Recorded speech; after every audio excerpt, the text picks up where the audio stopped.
Hello and welcome back to the show, to Chasing Excellence. I'm Patrick, here with Ben. How are you, my friend? I'm doing great. Yeah, thanks, Patrick.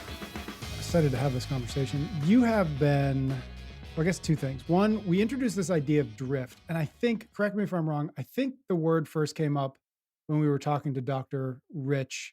In the episode, I think we called it, The Default is Decline.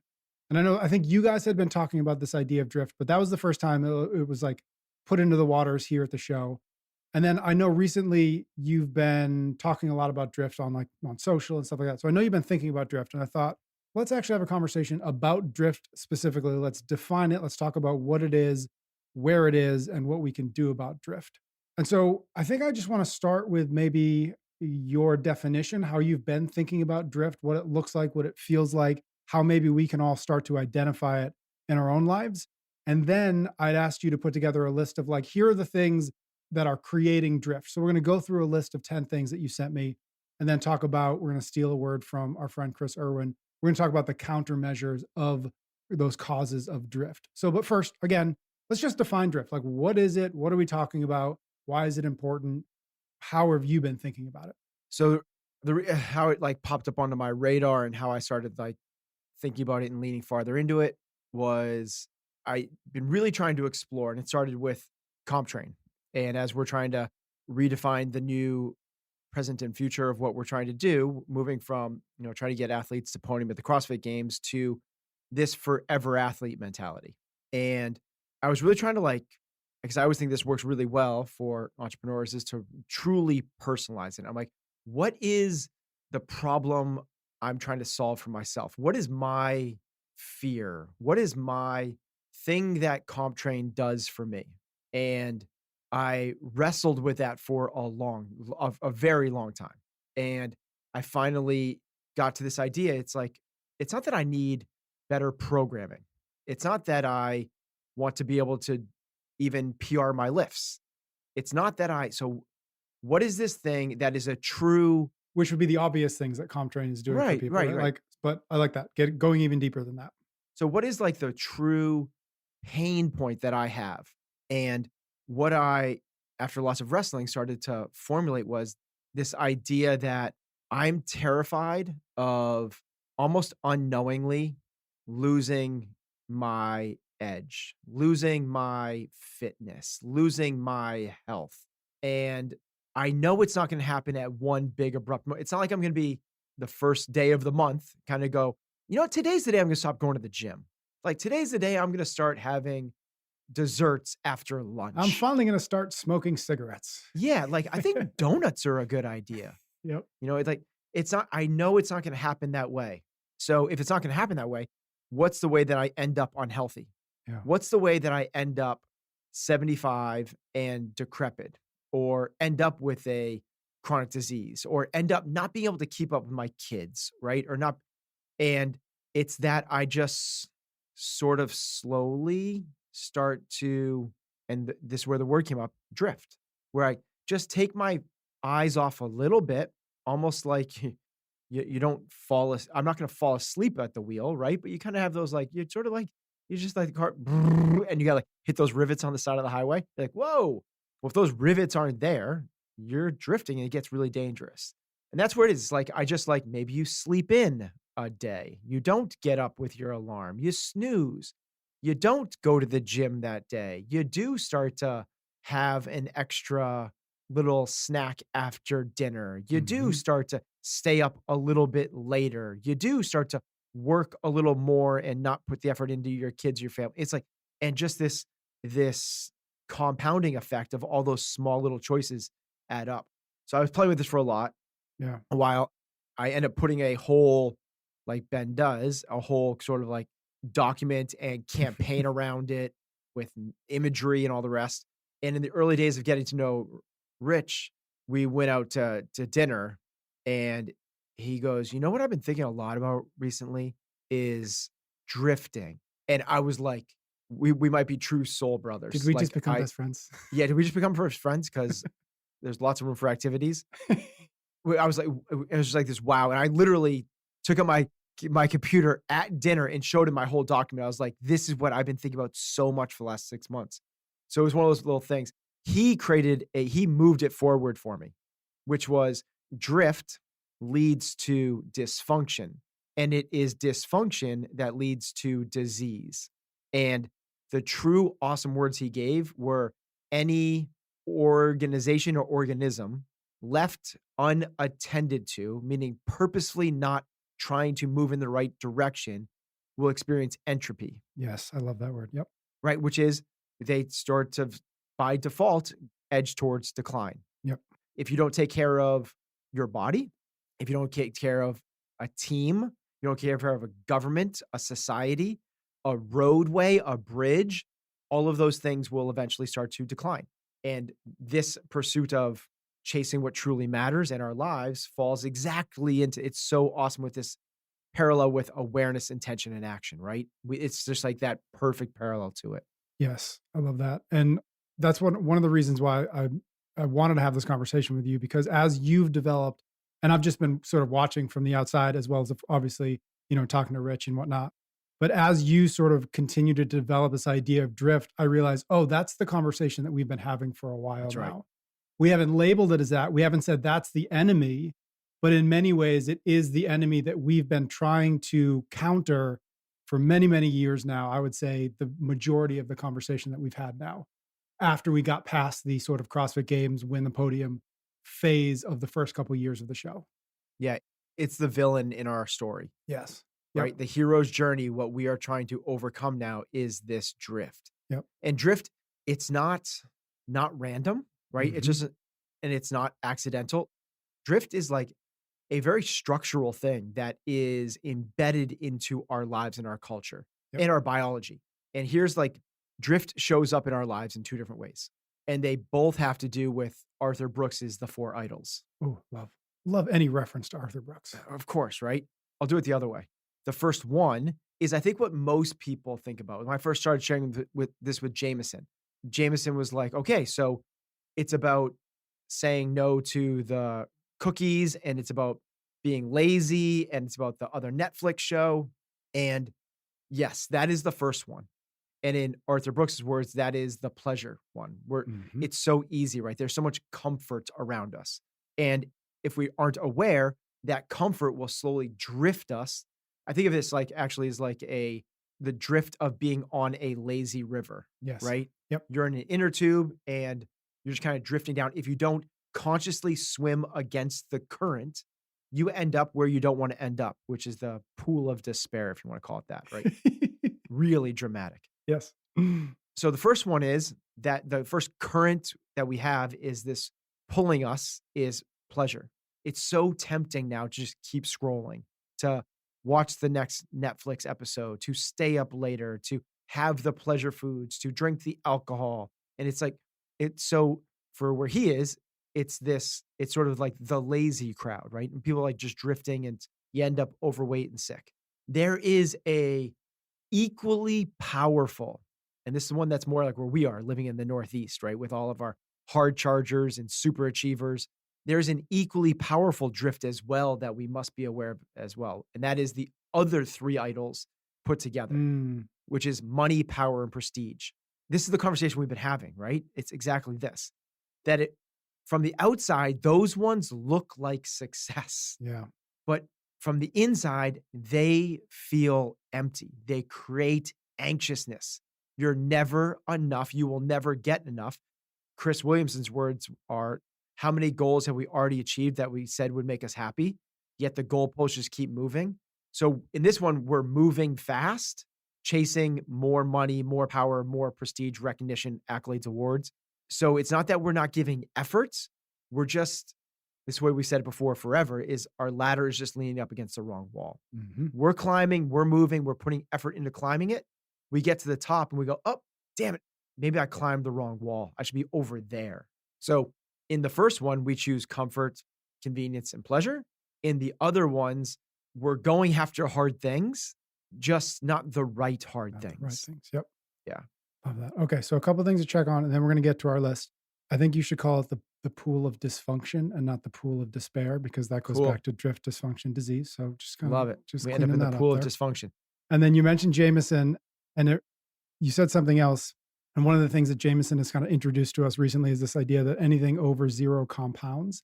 Yes, I And I love think it. when in this conversation of drift, I think anything under zero also compounds, right? So anything, it's the I'm going to hit the snooze one time today. I'm going to skip the gym today, even though I was supposed to go. I'm going to eat that second piece of cake.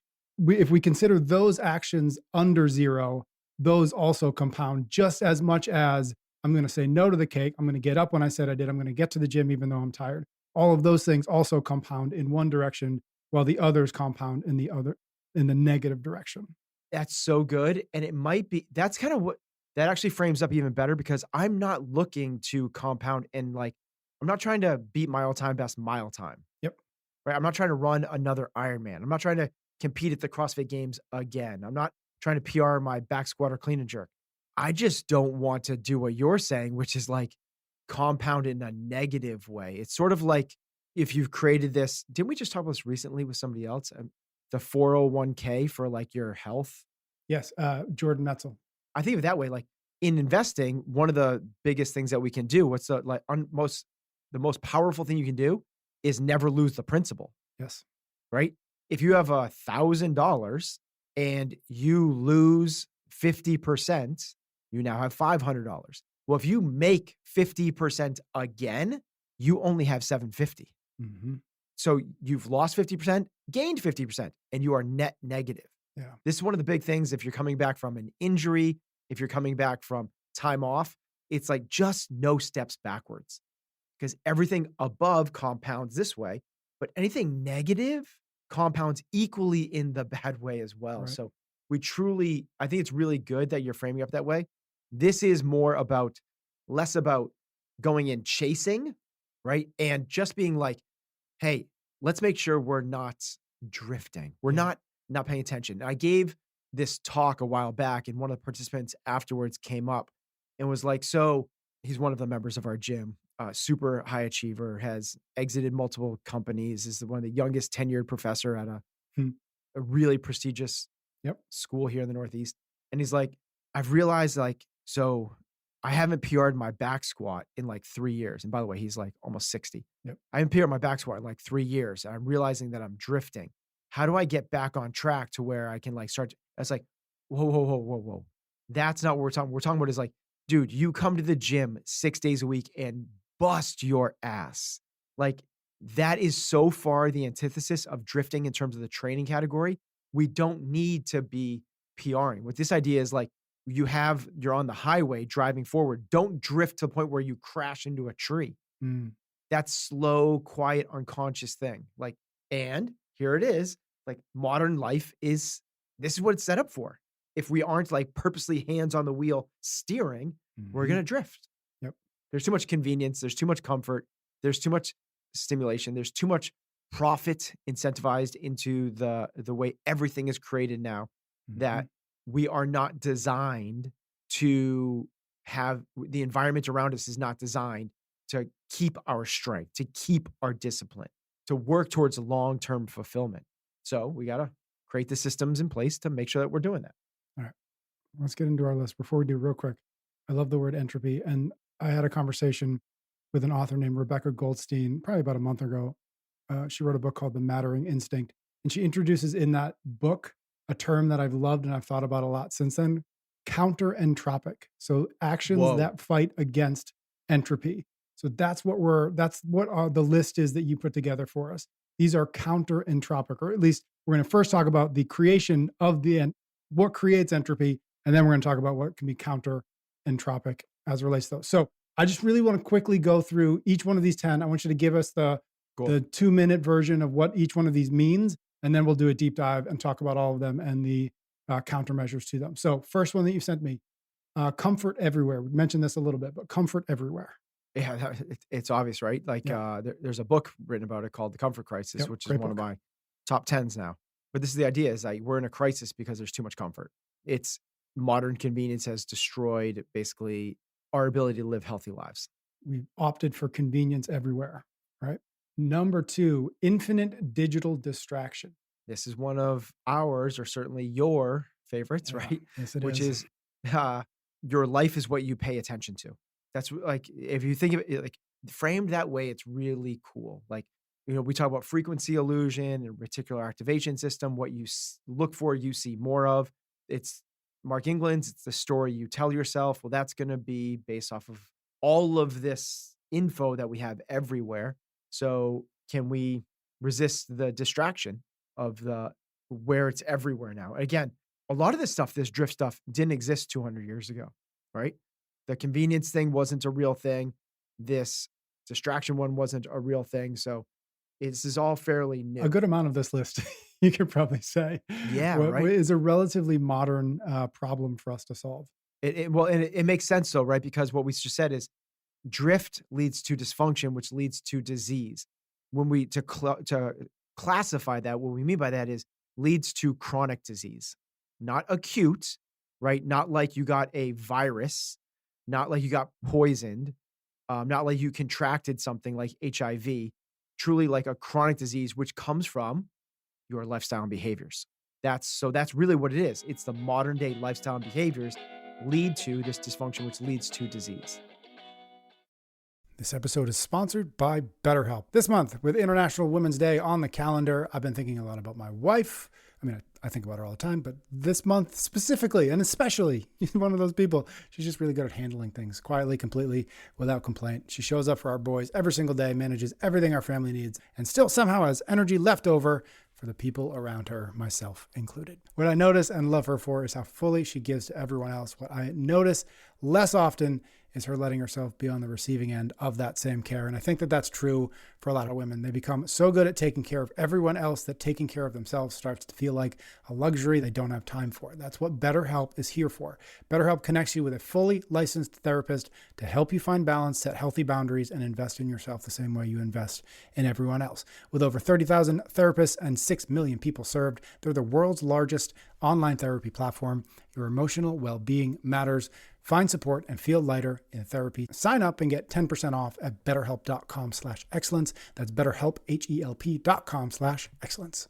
This episode is brought to you by Function Health. Here at Chasing Excellence, of course, we optimize training, nutrition, sleep, recovery, but most of us share a blind spot. What is happening structurally inside our bodies that we can't feel it, at least not yet. Function's advanced MRI scans look for signs of hundreds of conditions across up to 14 organs, including early signs of cancer, before you ever feel a thing. It's FDA cleared AI, no ionizing radiation. It's reviewed by board certified radiologists. You can add Function's 160 plus lab tests, and you've got the most complete picture of your health available. Most people don't check under the hood until something breaks. We don't do that with our training. We shouldn't do that with our health. We use Function here at the show. We think you should too. You can get ahead of what you can't feel yet. Function's advanced MRI scans screen for hundreds of conditions. You can add scans to your Function membership and get up to a $200 credit by going to functionhealth.com/excellence. That's functionhealth.com/excellence. We are brought to you by Mizzen and Main. Gentlemen, you're putting in the work, in the gym, in the kitchen, in your brain, day after day, and then you drape all of that effort in a shirt that wrinkles the second you put it on, and it kind of fits like a pillowcase. It's like building a brand new house and then painting it a bright orange. The effort you're putting in deserves better clothes, is what I'm trying to say. I've been wearing Mizzen and Main for years, and the difference is obvious. Performance fabric that's stretchy, wrinkle resistant, moisture wicking, and machine washable. It looks completely refined. Classic menswear built for the modern world. From the office to the golf course to that backyard cookout, just grab it and go. You will look good. Right now, Mizzen and Main is offering you 20% off your first purchase when you go to mizzenandmain.com and you use the promo code excellence20. That's the number 20. Mizzen is spelled Mizzen and Main is spelled Main. Excellence20 for that 20% off. Mizzenandmain.com. And if you'd rather shop IRL, you can find Mizzen and Main stores in select states. Mizzen and Main. Number 3 is food engineered for addiction. Yep. Otherwise known as ultra-processed food. Yeah, it's just something we've talked about a lot. So people that listen to our conversation a lot are going to go, yeah, like just nodding along, because this is nothing new. It's just framing it up in a new way. It's food that our grandparents wouldn't eat or wouldn't recognize as food, is what gets us to the bad place. Sedentary default living. Yeah, this kinda goes with the convenience one, right? But this is our default is like we wake up out of our beds, we go down and sit at a table where we have crappy breakfast, we get into our air-conditioned cars where we're sitting again to go to our desks where we are sitting again, to go back to our cars, to go back to the dinner table, to go back to our bed. Yep. That is the normal life right now. Yeah. And With that's a why we're like, stop "Hey." along a stop to the couch, probably between dinner and bed. Yeah, right, so this is where, like, at least get people to be walking, like, right, and we can lean way more into this, but it's, we were built to move. Agreed. Number 5, sleep disruption everywhere. It's weird, like, even we went through this period where it was a badge of honor, right, to not sleep. I'm so busy, I only sleep, there was a saying, like, "I'll sleep when I'm Sleep when you're dead." dead. Yep. Yeah. It was like and there's still a lot of this in the hustle culture, right? Which is you can have your side hustle, like it's the job that you do after dinner from 10 to 2. But yeah, it's a part of it is societal, part of it is the other things, the distraction and the comfort and even the food plays into this. But we all know that, the power of sleep. The saying is movement is medicine. Well, sleep is equally as powerful. Agreed. Next one, social comparison culture. This is one that's probably not as obvious, right? But this is what kind of gets us into the second 3 of the 3 idols, where we go, God, I wish I had their cars. Wow, I wish I had their body. Wow, I wish I had they're flying private. Oh my gosh. And you get into this and you're like, so it must be those things that create happiness, Mhm. that create true, and you chase those things at the detriment to our own health. Number 7, overcommitment and busyness. Same thing. It's kind of the idea is it's not the pleasure seeking, it's the other ones, Yep. which is I need to busyness is a badge of honor and we're overcommitted. I just recently was talking to another parent and we were talking about spring schedules starting up for the kids. And he was like, "What's Bodie doing?" Mhm. Who's our 13 going on 14-year-old. I was like, "He's doing town travel soccer, which is going to have 2 practices a week and a game on the weekends, maybe 2, and strength and conditioning, which is 4 days a week." And he's like, "And what else?" I was like, "Well, Mhm. that's it. We used to have him on a Yeah, couple." I I remember. was like, "What's Jake doing?" He goes, "He's on 3 lacrosse teams." I was like, "Whoa." He goes, "And he's doing strength conditioning 3 days a week." I was like, "Whoa." He's like, "And baseball and flag football." 6. I was like, "Does there is only 7 days in the week." So anyway, this is what it is. It's like we're overcommitted, we're over busy with everything. It's not just schedules, it's like emails, texts, go run errands, pay the bills. Like I got notifications coming out of the wazoo, and I got to be up to the news on every single last little. It's overcommitment and business, but it's also like overstimulation. Yeah, overstimulation. That's a good word for it. Number 8, loss of community. It's amazing because we live in the most connected time in the world, right? But it's also the least connected. We've never had, I think for the first time ever in the last couple of years, isolation is considered one of the top causes of disease in America. Mhm. It's a killer. And, if you listen to Scott Galloway, in terms of young male adults, this is a travesty. This is a huge issue to the point where, and he's all about being strong, being healthy. He's like, I don't think men drink enough Yeah. because the upside of them going and hanging out at bars and getting loopy is actually net benefit Yeah. than them being by themselves and not drinking. It's kind of like that study that came out a while ago that smokers were actually end up being healthier than non-smokers because when the anti-smoking campaign came out, they then had to like, if they want to smoke, had to get up from their desks Yeah. and walk outside. And the walking and the socialization, Yeah, the those being 2 in a things group. together actually was a net benefit that to the detriment of what smoke. It's kind of this. Yeah. It's like this loss of community that we have right now. And people think that we're connected because you are seeing what's happening on people's reels. Yep. And it's goes back to the other earlier Yeah, I was ones of gonna this say, yeah. comparison. Yep, comparison and digital distraction and sedentary, all of that stuff removes the possibility of connection and community because you think and even overcommitment and busyness and overstimulation, all of those things take away from what used to be the gathering of people in a single place for a single purpose. And that's what one of the things that's being lost. Number 9, normalization of mediocrity. I like this one on the list. Yeah, so like 80% of Americans have a chronic disease right now. So it's like, okay, that's just normal. That's not normal, right? Being overweight is not normal. Being any of the ones we've just listed, overcommitted, over busy, having no community, being sleep deprived, all of these things are not normal. This is the crazy part. It's now weird if you go to the gym 5 days a week. Yep. It's now weird if you bring a bunch of cut up veggies to school for lunch. Those are the normal things. The weird thing is having lack of sleep, not moving your body, and bringing these things that were made by guys in lab coats with like little test tube things as your food. Mhm. What was it? I'm blanking on it. Deviant something, deviant something. We've talked about this before. What was that phrase from, I think Brian Johnson's Arete book highlighted it for us or for you? Do you remember what that phrase was? Yeah, it was the healthy deviant. Healthy deviant. Thank you. Yes, I knew it was deviant. I just love that phrase. And that's kind of what we're talking about. Last one on the list, then we're going to start talking about countermeasures. Number 10, erosion of awareness. Yeah, this is the one that buttons up our whole thing, right? Is if you don't have awareness that you're chasing one of these four idols, you're going to fall prey to their power because they are so powerful and they are everywhere. And they're reinforced from like basically the day you have a consciousness, the day you can accept stimulus and start to frame your view of the world. These are the things, right? This is what success looks like.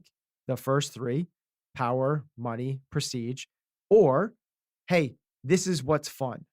Like the birthday cake, the candy, and going to watching the Netflix and scrolling. This is like, it's like chase pleasure.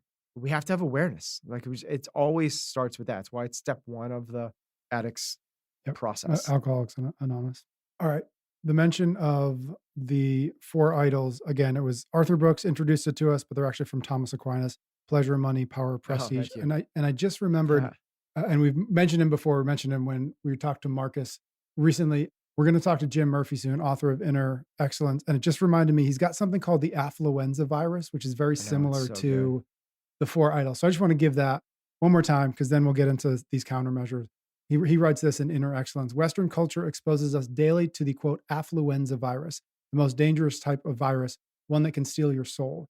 This virus idolizes five things: possessions, achievements, looks, money, status. These five symbols of success can steal your true dreams by getting you to focus on them instead of what's truly meaningful, empowering, and permanent. So again, we are fighting this drift and these countermeasures, these counter-entropic principles. We are trying to fight against the four idols or the affluenza virus. Whichever one of those sticks with you, whichever one you can keep in your mind, is the one we're going to go with. So let's jump into these 10 countermeasures that we've got here. Let's go down through the list in the same order that we just went. So the first current pulling us in the wrong direction towards that pool of dysfunction is comfort everywhere. A countermeasure to that is to choose useful discomforts. What does that mean? So today, comfort is just the default, right? So, but what we know is that, through any like biological system, it grows and it improves when it's put through challenge, adversity, hardship, right? Without it, it does not get better. So we need that. So in order to be able to grow and do meaningful things, so let me back up. What we're trying to do is not drift, right? We want to get to the end of our lives and go, I'm so glad with the decisions I made that end up where I am today. And if we aren't doing that, we could get pulled down this current. We need to swim against the current. One of the ways we swim against the current is do hard but meaningful things. Yeah. This past weekend, we know a lot of times we go skiing in the weekends in the winter. This past one, we did not. Mm-hmm. And I was just talking with Heather about this because we are going to go skiing this weekend. One of the big reasons is Bodie, our 13-year-old, kind of just sat on the computer and played this video game from afar. Like they connects with all his buddies and he's talking to them. Yep. It's so different than when we were doing it. But he sort of did that the whole day. Yeah. At the end of the day, I was like, hey, buddy, I know that like You had a good time doing that. But when you look back on today, nothing happened. You didn't do anything. There was nothing there. So there was just so much comfort in that, sitting on the couch with his iPad, playing this game with, but it's not going out. And even if he had gone to we have a hill in the backyard and run up and down the hill 10 times, it sounds like almost meaningless, right? But there's something to that. You are building the system. Mhm. You are making the thing being your body, your mind, your emotional regulation better. And we need to lean into things like that. So the countermeasure to this life of comforts, which will just erode us, that's what it will literally do, is talk about the entropy, is to choose discomfort regularly. The idea is, like so many people talk about this. It's kind of like do hard things. Alex Honnold talks about it in terms of like, when I climb this building or climb this wall, all of a sudden when I get to the airport and my flight's delayed, other people Mm. are freaking out because it's the hardest thing that they've experienced. So for them, this is like real fear, real anxiety, real challenge. How do I handle this? And we need to kind of like reset the regulator Yeah. because there is no hard things in our lives anymore. The hardest thing we have is like the morning traffic. Yep. Or the Bluetooth doesn't connect to our car and we can't listen to our favorite podcast so we have to artificially and intentionally manufacture this. Mhm. It's not hard things for the sake of hard things. It's hard things because they make us a more resilient human being, capable of living a more meaningful life. Yeah. I mean, even if we just take a lesson from the gym, like what is the thing that creates a stronger person? It's resistance and it's friction, right? That is the means by which a person gets stronger, a person gets fitter. And so what we're saying is you need to replicate that principle in real life. You need to find places where resistance creates strength on the other end of the resistance. And to your point, like so much of our culture, so much of industry is built around convenience and reducing friction and reducing resistance, that we're lulled and trapped in a world that says you don't need to resist. I'm going to take care of all the hard parts. But then to your point, the flight gets delayed or you're late to the flight or there's traffic or whatever, any number of things. Like we can't avoid resistance. We can't avoid friction. All we can avoid is training for it so that when it comes, we can respond to it. That's right. Yeah, the responding to it is the huge part. And the only way that we have the ability to respond to it is if we have trained for it. Yep. You don't just have it, you have to earn it.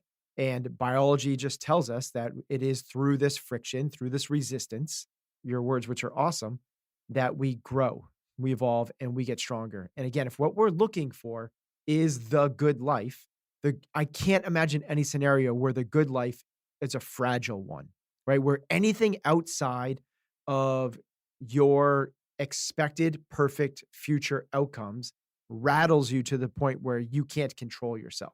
Like there is so much research to show the association between people with high emotional control and their overall happiness in life.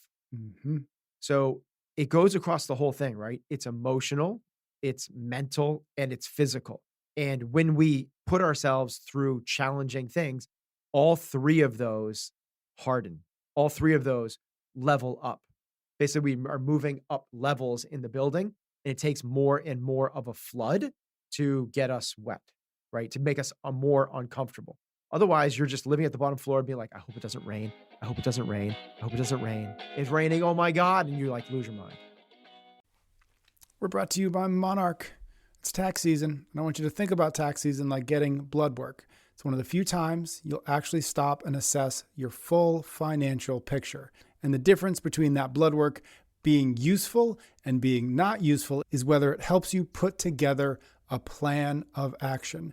And that is what Monarch gives me. It's what Monarch can give you, and I can't recommend it enough. You can simplify your finances with Monarch. It's an all-in-one personal finance tool designed to make your life easier.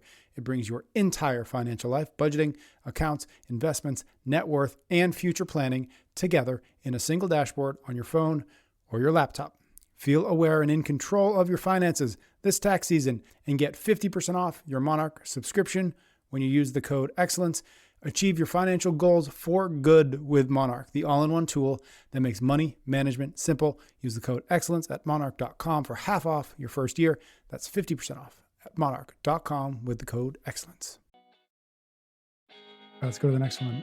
Okay, so it was infinite digital distraction, and the countermeasure is to guard your attention, or as we said before, own your attention. Yeah. I love your words for that. It was like, own your attention. The average person checks their phone 96 times per day. These huge tech companies have employed behavioral psychologists to maximize engagement, right? So they've used literally the same techniques that, who talks about this? The slot machines. It's scarcity brain. Michael Easter. That's Michael Michael Easter Easter. again. Yeah, Yes, thank Comfort you. Crisis, same guy. Yeah. In his other book, Scarcity Brain, the first chapter is awesome. They talk about how they use variable rewards. Yep. To basically keep people, like the slot machines were these kind of like afterthoughts at casinos.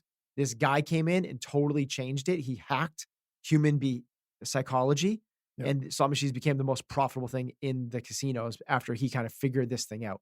Those are the same technologies that these digital companies are using to distract us all the time. And again, if I'm trying to think about the anti-drift, the swimming against the currents, like where do we not want to end up? We don't want to end up as these zombies that are just constantly checking our phone with your hunched over shoulders, head down, oblivious to the rest of the beauty, magnificence, and other things that we could be paying attention to outside of that. Cal Newport's does a phenomenal job of this in Deep Work and all of his other things. The Deep Life. Yep. And it's not a matter of like willpower, right? It's like, if you're in there, you and I both are very disciplined people, and we have to manufacture our own sort of environments to make sure that we don't do this, because we don't have the power to overcome these truly like built-in biological mechanisms that are going to distract us. So what we need to do is own our attention. Your attention is your life. So we need to actually go in and not use our willpower, but change the environment. So you've seen, like you said, when you came over, I put my phone literally in a drawer when I get home. So it's not in my pocket. It's not on the table. It goes away. But I also do other things, like in my Instagram feed, I go to my settings, and in your settings, you can change it to where it only shows you people that you follow, to where it's not giving you all these crazy new things. And you're like, oh my God. So it's like the old school Instagram. Remember, it was like, It used to be like, you're caught up. Remember that? Yep. Oh yeah. That's what mine is now. So I follow less than 50 people at a time. If it's one in, it's one out. So I know that like I'm not going to be on it. So if I do get on it, the most time I can kind of spend on it is like 10 or 15 minutes. Because after I go through the thing, it's like, oh, I've seen everything that there is. So you can manufacture it those ways. But it's anything from Cal Newport's like deep work, deep uninterrupted time. This is your block to do this. Similar is like not just work, but this is my time to be with my family. I'm not going to be interrupted by these other things. And it's really about just like truly, again, kind of goes to the last one, the awareness of, are you drifting here? Are you just kind of doing the default thing? And the worst ones are like pretending not to, like scrolling underneath the table while you're at the dinner table with your family. Yeah. So two things. I think the first is when you mentioned the number of times people pick up their phone, they're looking. I think you said 96. I wonder if that is even too low. That feels too low for me. But one of the things I was going to say is, one of the things that I track is the number of times I pick up my phone every day. And my goal is to pick it up less than 30 times every day, which is easy once you get into it. But if it's something that you don't pay attention to and you're just like, oh, let me look at how many times I picked it up today, it will probably be in that 90 to 120 range. How do you find that? It's in the same spot. It's the same place. So at least on iPhones, it's in the same place where you can see your screen time. Exact same place, settings, whatever I forget now because it's so automatic to me to look at it. But it's probably just called screen time still. But you can look at how many times you've picked it up. My goal is under 30. I think it's doable to do under 40, but I think it's worth looking at. And then the second thing kind of goes back to the first thing we talked about, which is comfort. I think so many times when we willingly distract ourselves because we would rather do that than suffer from the slight discomfort of sitting in our own head for more than a minute. If we're in line, if the kids run off to play something, if there's a Totally. commercial on the TV, we're like, well, I don't want to think about anything. And so let me distract myself with another scroll, with another video, with another thing so that I don't have to think. And I think that that ultimately is a bigger problem than almost anything else. It's our inability to sit and just be with ourselves in our own heads that create, and it's because we've trained ourselves to fight against and resist against discomfort. So back to the first one. Yeah. So like, again, the thing it's such a good call. The thing we're fighting against here is this infinite digital distraction. Yep. The countermeasure to that is to own your attention, because if you don't decide where your attention is going, you're allowing someone else to. Hmm. This should actually probably be like, awareness should probably be the first one. This should probably be the second one, right? Is Mhm. like, have your own level of awareness, your own scorecard. Don't let someone else put it there for you. And then don't get distracted. Yes. And then comparison should probably be the next one. We should redo these. We in should redo a this different list now order. that we're having this conversation. Let's keep with our original list though. Number 3 was food engineered for addiction. And the countermeasure is, as we've talked about a lot, eat real food. So ultra processed foods now account for 60% of the calories consumed in the United States. So many people have said like this, but processed foods are not real food. Robert Lustig, he calls it processed food is not real food. It's a science experiment. Yep. Michael Pollan says, man-made food-like substances. They are edible. They have calories in them, but they are not food. That's so. When I read In Defense of Food, that was the first nutrition book I ever read when I started getting into fitness and training. My mom gave it to me for my birthday, my super early 20s. And when I read that line, it changed everything. That's when I got into paleo, Mhm. and I ate only paleo, I think for like pretty hardcore for like close to like 8 years, to the point where like I wouldn't even have salad dressing. I didn't have because it rattled me so much. Like, this is not food. It's a man-made food-like substance. Mhm. I'm not saying go to that extreme, but have the awareness. If 60% EC has this great kind of graph that I go back to all the time, which is people are constantly trying to debate, what's the right diet? Is it macros or is it carnivore? Is it vegan? Is it intermittent fasting? Is it paleo? Is it zone? Debating whether it's all the the majoring and the minors. And she has like the top 20 sources of calories Mm. in the United States. And the number one source of calories in the United States, have you seen this Yeah. post? Yep. Do you know what I'm going to say? I think you're going to say grain-based desserts. Is that what it is? You're exactly right. The number one source of calories in the United States is dessert. It's unbelievable, right? Of course, like we're not going to we get to get all up in arms about all these other tiny little things when that's where we're getting our food. Yep. Is from like cakes and danishes and I don't even know what grain-based pies. What else is a grain-based dessert? Bread pudding. Bread pudding is so good. I didn't have bread pudding until I was like 41 years old. It sounded You remember the disgusting. exact day. I know exactly when it was. I know where it was. So good. Yeah. It was on my birthday at the Capitol Grill 23 in Boston.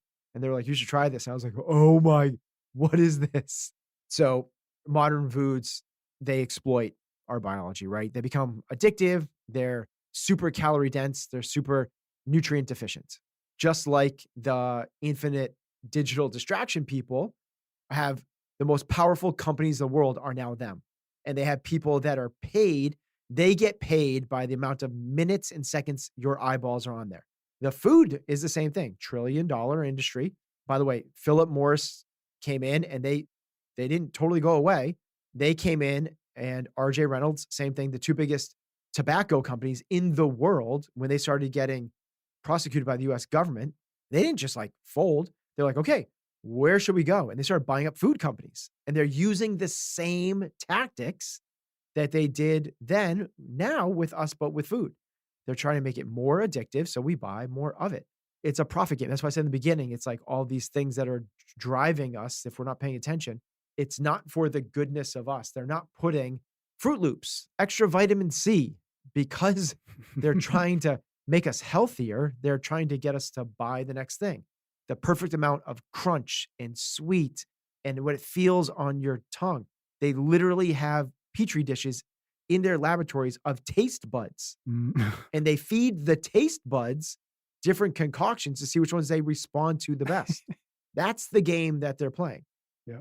So, yes, if we're not food that engineered for addiction, what is the countermeasure to that? Could not be simpler, could not be harder. Eat real food. Whether you go paleo or you go ancestral, which now brings in things like bone broth and fermented foods, or you go CrossFits, eat meat, vegetables, nuts, seed, some fruit, little starch, no sugar. It doesn't matter whether you go eat keto or vegan. It's all of those are still. I'll be careful with the vegan one because you can vegetable based. I want to say I don't even say plant based because most of that is not real food. Yep. But if it roamed the earth or grew out of the ground, that's real food. That's one of the most powerful swimming against the current decisions we can make, right? It is everywhere. It is so powerful. Food, who says it? I'm blanking on everybody's names today. I can see their faces. Food is information. It is literally telling your DNA what to do. So if we eat real food, it's telling us to do all the good things versus genetics versus epigenetics. Your health is determined majority wise. We just had someone else on that was talking about this. That is upwards of 60, 75% of your health is determined by your behaviors Yep. and what you're telling your DNA to do, not just actually the DNA. There might not be a bigger one that we can take control of that is so hard to do and be countercultural to than the food that we're eating. And that conversation with Jordan Metzel as well, was the Oh, 60%. amazing. Okay, more shout outs to Jordan. Yeah. Next one, sedentary default living. And the countermeasure is to train your body. So we talked about this in the when we kind of went through the list of these. Yep. But we don't move anymore. Our bodies are built literally the human body, as most mammals we're built to move for sure. And us more than a lot of others as well. Just kind of put that out there. It's like the reason we were able to start to grow as much as we were is because we started to be able to eat protein. The reason we were able to do that is because we were able to literally run longer than gazelles could or deer could. We could outrun them. Like this is part of what we do, bipedal, and we can sweat glands and we can just kind of out exhaust everybody. We move. Persistence hunts. That's what those were called, right? Persistence Love that. hunts. Awesome, Patrick. It was, what was that book years ago? It was Born to Run. I'm going to blank on the guy's name, but he introduced the idea, or introduced to the common vernacular, the idea of persistence hunts. Yeah. And this is what we need to move. So we have this kind of like framework, this hierarchy, which goes like sedentarism is sickness. And we want to move up. The next one is movement. Movement is medicine. You're either sick or you're getting medicine. Above that is exercise. Go to the gym, lift weights, get on a treadmill, do a spin class. Above that is training for a specific outcome. Try to run a 10K, run a marathon, be able to do 10 pull-ups, back squat your body weight 5 times, like train for a specific thing. And then above training, so sedentary, movement, exercise, training, above that is well-rounded, right? So you now are strong, you are now mobile, and you are now have an engine. That is where the best health outcomes reside. The punchline to that is sedentary sickness, movement is medicine. We got to at least be moving. And we now go from bed to chair, from chair to car, from car to desk, back to, and it's like, there's nothing. This is why, can we at least please be getting 10,000 steps? And it's not that there's magic to the 10,000 steps. It's not like 10,000 steps gives you kicking ass into your 90s. This is the first prerequisite. It's kind of like, hey, just don't overdose yourself with processed sugar. Like if you're doing sugar and alcohol at every meal, everyone's probably like, ooh, got it. Well, it's the same thing. Like the countermeasure is at least move. Yep. But we love to do even more than that. The true thing is well-rounded training. That means lift some weights, go for runs, and move your body through full ranges of motion. Even better, do all that and play some sports along the way. Number 5, we've got sleep disruption everywhere is what we're fighting against. And the countermeasure is, of course, to protect your sleep. How do we do that? There's all the different things that we can talk about. I think that we've talked plenty of times on the show about sleep is not a weird one to talk about when we talk about health now. Hmm. Well, just to back up a little bit, it really was 15, 20 years ago. Like this was not on people's radar from the turn of to the 2000s, from leaving the 90s. No one was talking about sleep as a big factor for your health. Even before that, the one before that was training. Like no one was talking about exercise about that. And even before that, food wasn't the thing. Yeah. So it's cool that this is coming into the normal culture, but the idea is to protect it. And I've really started to, of all of the ones, I actually find this one to be the hardest. Hmm. It's the easiest to do. Heather talks about it all the time. She's like, it's the easiest. She's like, Just you go just to have bed. you have to go to bed. Like there's nothing, you don't have to do anything. You just go to Totally. bed. Yep. And it's actually the one that we get to lean into comfort the most. It's the one we should ramp up the comfort. And she's so right because like training is hard, right? Yeah, It's like, totally. but in terms of what it actually, the other ones are sort of like you're giving something up. Like, I'm not going to eat the sweets. I'm not going to scroll on my phone. I'm not going to eat I'm not, this one's you have to like sort of, I think, change your lifestyle. Yeah. So when we started paying attention to this as people that were, trying to really optimize our health, I was very consistently getting underneath 7.5 hours of sleep. And there was probably 20, 30% of the nights I was under 7. Hmm. And it took us probably 2 years to get to the point where our new norms now are where we want them to be. Yeah. And the reason is lots of things had to change. That I used to take the 6:30 a.m. class, and our kids used to have practices that ran late. Hmm. So by the time those two things happen, you're going to bed closer to 10 o'clock and you're getting up closer to 5:30, right? And that's 7.5 hours. But when you start tracking your sleep, it might take you, that's lights out to lights on. Yeah. It might take you 15 to 20 minutes to fall asleep. And then when you start to really track it with a wearable, you realize lights out to lights on is not actual sleep time. It's upwards of an hour that you lose during that time. So our new default now is 9 to 6, which is 9 hours. So now the worst that we're going to end up with is closer to 8 hours. And that's where but it took us a long time to redo that because you can't just go like, well, instead of the 6:30 class, I'm going to take the 8:30 class. Like every morning meeting like literally my team has to rearrange everything for that. And then for Bodhi's practices and Harley's practices to get out on time, we have to literally determine which sports we're going to be a part of. But this I mean, it's probably the easiest, but the hardest. Yeah. And you've also got to figure out, okay, what does that mean for meals, like timing, and when do I do it? And if I'm going to work out at this, like we talked about this, I think when we did our 5 factors review at the end of last year, it's like everything is related because once you start moving one logistically, everything else sort of needs to move in line with it. Otherwise, it's going to be a point of failure, right? To your point, you can't be like, from now on, I'm sleeping from 8 p.m. to 7 a.m., but then change nothing else. It's like, well, something's going to fall apart, right? And so it's like, you've got to take this, especially as it relates to like what we're talking about here in the 5 factors, like they are all so interrelated that once you start moving one, you've got to say, okay, what is the downstream effect? If I do that, then what happens to this, this, and this? And what do I need to change over there to make sure that this is possible and that those don't get lost as well? And so that's why I love these conversations, because I think it's so easy to have these conversations about health or fitness or whatever, or optimization, as though they're just one thing, right? Where you just got to do this one thing and then everything is solved. But if you've tried that, and we've tried that, you and I have been doing this for so long, like we've tried all the little hacks and the tricks and the over optimizations in any one area, and you recognize like they fall apart unless you're looking at it as a whole. Yeah, absolutely. Everything is so interconnected. We've talked about before. It's not like slices of a pie. It's like Yeah. a big stew. Yep. You can't Yep, pull one exactly. piece out, Yeah. right? It's Right. all the things together. But I think the big thing is, we talked about this recently with, I think it was Jordan Metzel as well. Man, I realized how much came out of that. But it's like knowledge, belief, Yes. emotion, Yep. That's him. Yep. right? And this just popped up. I actually journaled about this yesterday morning because I was like so in awe of it. I was, as Heather was taking a late shower after dinner.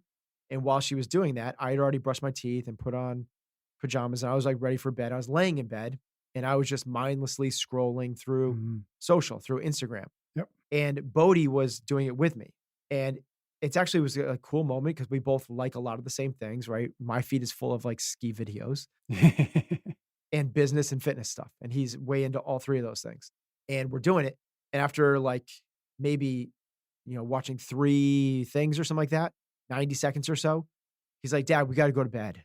Put that Mm, down." I was like, "Whoa."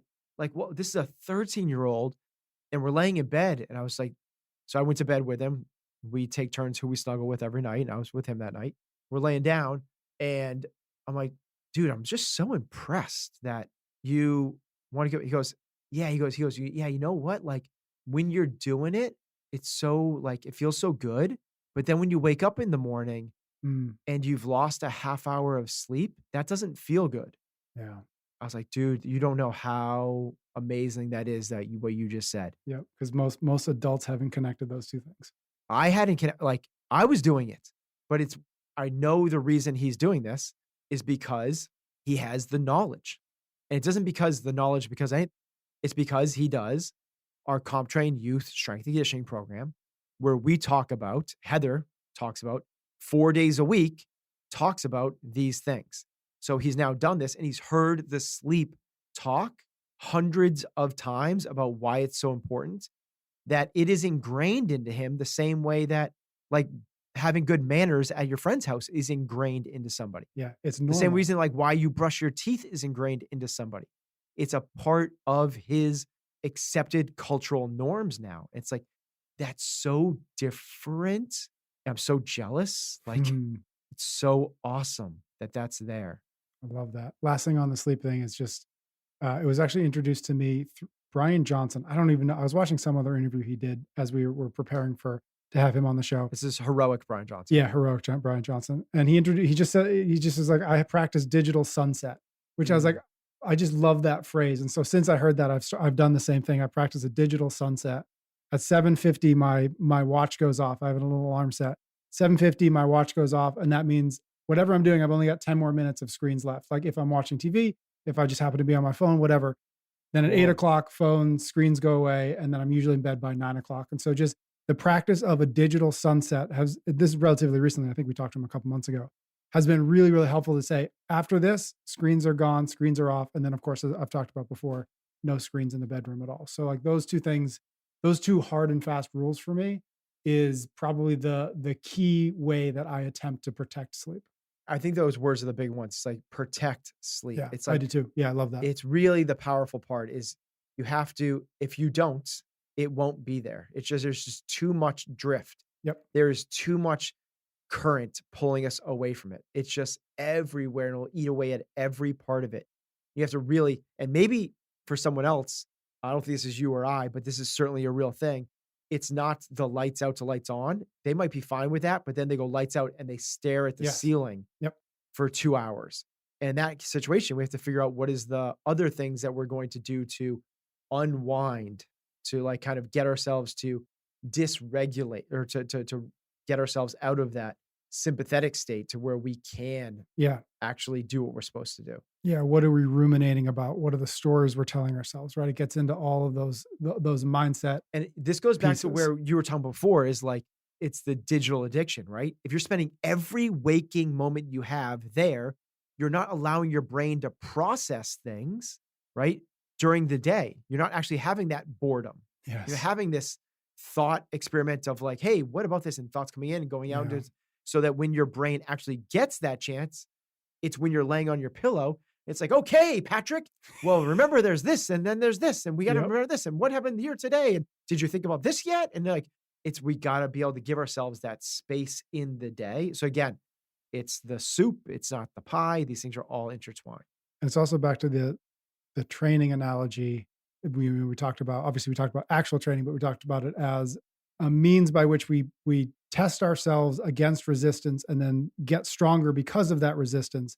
In the same way, when we never down regulate, when we never turn things off, when we never turn all of the distraction off, our brains can never actually recover. And therefore it's all day long, we're just constantly putting more in there and more in there and more inputs and more stimulation. And then we get to the end of the day, we turn everything off and the lights go off and we're staring at the ceiling And that's the moment our brain's like, okay, let's fix all these problems now, or let's start now to unwind and relax. It's like it's too late then. It's too late then. You miss all of the opportunity to turn all the noise down throughout the day. And now's the moment. It's the first moment you've given your mind a chance. And so of course it's going to take it there. And it's like, well, no, that's the wrong time. That's the wrong time to recover from the natural stresses of a day.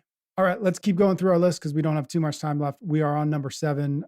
Number 7 was overcommitment and busyness, and the countermeasure is build structure. Yeah. So the default is we're going to be, it's kind of what I talked about with Bodhi's schedule, right? Yeah. Or the person that signed up for the 6 different teams. Oh my God, that The stresses me out just thinking about it. busy is sort of a cultural sign of success, right? Because you have a lot of things to do. It means that you must be successful. But that isn't the case. Like in terms of like, again, when we look back on our lives, what we want to do is not follow the norms. The norms are the drift of the cultural currents that lead us to the pool of dysfunction, which is where we are going to end up being sick. So what we want to do is have this a structure. And the way that Cal Newport does this incredibly well, right? And there's other people that have talked about this. Stephen Covey does it as well, where it's the busy people have like to-do lists and they're constantly trying to like check things off and like get through their to-do list, which never ends. That's overwhelm. Whereas the more productive people schedule their days, but the most productive people schedule their weeks. Mm, And they schedule their weeks in time blocks, right? And if we have time blocks, allowing ourselves for, yes, all of the errands and busynesses of the days that we have to do, but there's also time for deep work and meaningful connections and the things that if we don't prioritize will fall off of those lists. yeah. Yeah. There's that distinction between things that are urgent and things that are important. If we never do the work of identifying what are the important things and what are the urgent things, we will always default to the urgent things because the urgent things are often easier to solve or do than the important things. The important things are slower and there's less of a quick feedback loop as to like, oh, cool, I did that. I checked that off my list. And so, again, if we don't have a plan, we will revert to whatever's easiest, whatever's loudest, whatever's the biggest, whatever's causing the most disruption. We'll try to solve that one first. With the urgent versus important, this is the difference between intentional versus unintentional. Yeah. Right? If you just kind of like let the calendar fill up with whatever, that is reactive. Whereas what we want to do is be completely very intentional. And this is where we get to things like protecting our mornings, protecting our sleep. This is where we get to things like I'm going to meal prep. I'm going to create the time to create a healthy shopping. I'm going to do the set up the training, all the things that we know in big air quotes are important, but just get pushed aside. It's one of the words that we've used in the past, which is like, what if training was or health was the first priority of our lives? The How do we operating frame that up? principle. Yeah. Yeah.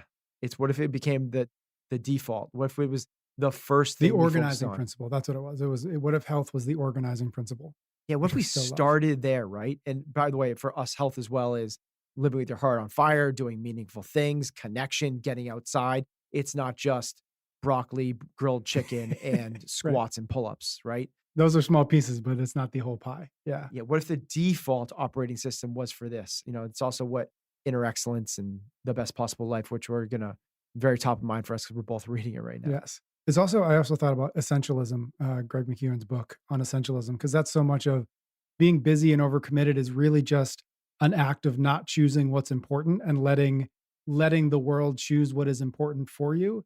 And so I think it's being overcommitted and being busy is often the result of not knowing what you're trying to do, not knowing why you're trying to do it, and then letting the world, letting the universe fill in your day, fill in your schedule instead of you filling it in, instead of you being the architect of your day, letting the universe be the architect of your day and hope that you get somewhere you'd like to get to.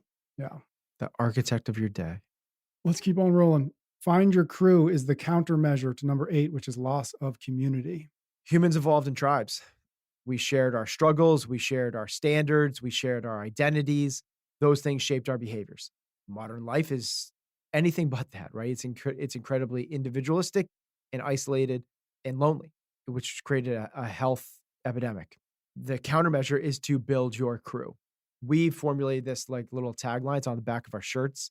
which is surround yourselves with people that want to see you win, those that challenge you and call you out, but with no gossip, no negativity, just good vibes and growth. If you have that, if that is what's around you, well, then excellence and intentionality becomes more of the norm and not the exception, because the exception right now is so far from that. And this kind of goes into the next one, right? Which is the normalization of mediocrity, right? And Yes. part of that is because of who we who's Totally. around us. Yep. So if we are able to put ourselves in with the people that pursue excellence, that live countercultural, that prioritize the most meaningful things in their lives and hold themselves and the people around them to high standards, what is the most likely outcome for you? Totally.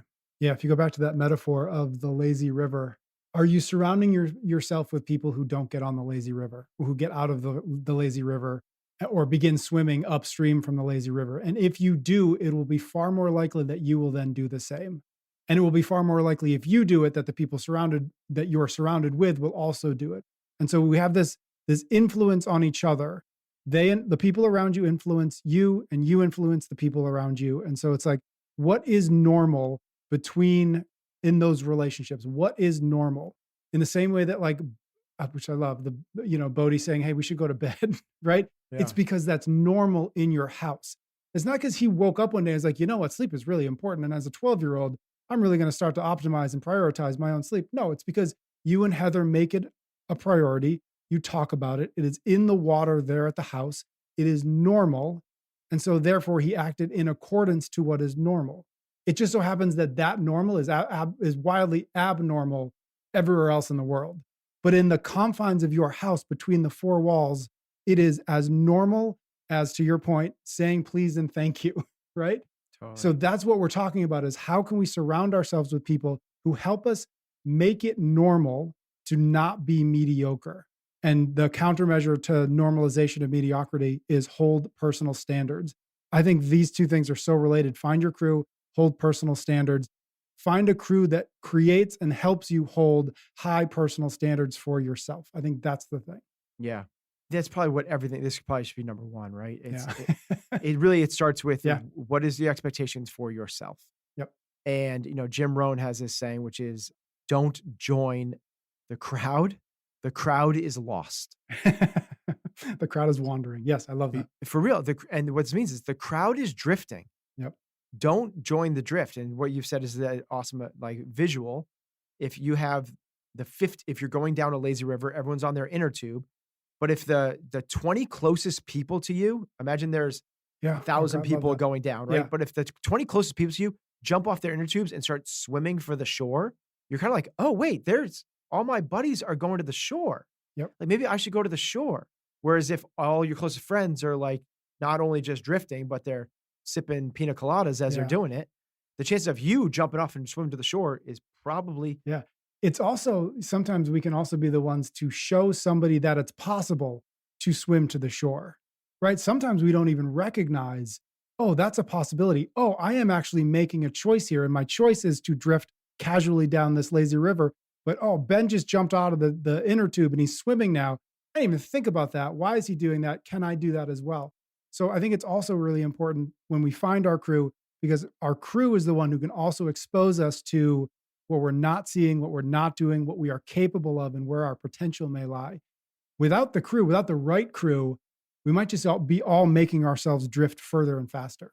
Yeah, that's right. And it's to go back to like what this one is specifically, though, just to kind of double down on this, the countermeasure to the normalization of mediocrity is to set non-negotiable personal Yes. standards. Yep. So decide what normal means for you. That means like normal means going to the gym 6 days a week. Normal is eating real food. Normal is protecting sleep. Normal is being present and around people I care about as the normal and not being on my phone. And then also doing what Brian Johnson talks about is like, it's easier to be 100% than it is to be 90%. Yes. When you're at 90%, every single moment is now a decision of like, am I going to go to fast food today? Am I going to go fast food today? Am I going to go fast food today? As opposed to like, I don't go to fast food. Yeah. That is setting a non-negotiable personal standard. It's just easier to be there. The other part about this is, which goes to the normalization of mediocrity, is everyone, if we're shooting for average, that's not a safe place. That's the average of the middle of a completely broken system. Mhm. So we have to, again, the normalization of mediocrity, and mediocrity is sick. Last one, of course, is a big one. Probably could do a whole episode on this, but it is the original was erosion of awareness, and the countermeasure is practice reflection. So let's do this quickly with a nod to the fact that we could talk Here's about this for my an hour. quick one. Yeah. Awareness, intention, action. To everything that we do in life, it all starts with awareness. The only way we do that is by popping up out of the default operating system, which is programmed into us from all of the stuff, from society, from news, from schooling, from biology, from everything that we've done, is pop up and go, wait a minute, if I zoom out, if I journal about this, if I create space, if I'm able to kind of think thoughts and challenge my thoughts, metacognition. Yep. This is the biggest way to get out of the drift. The drift is living countercultural. We have to have awareness of actually what is most important to us and not just float. Thank you so very much for tuning into the show this week. Two quick things before you go. First, if you want even more from this episode, go check out the full 5-3-1 breakdown. We give you the 5 big ideas from the episode, 3 reflection questions to help you process it all, and 1 key takeaway that you can put into action right now. The link is in the show notes. The second thing, while you're there, check out the Chase Club. It's our premium membership where we include bonus content, ad-free episodes, and a brand new Chase Tracker app. Check it all out at chasingexcellence.email.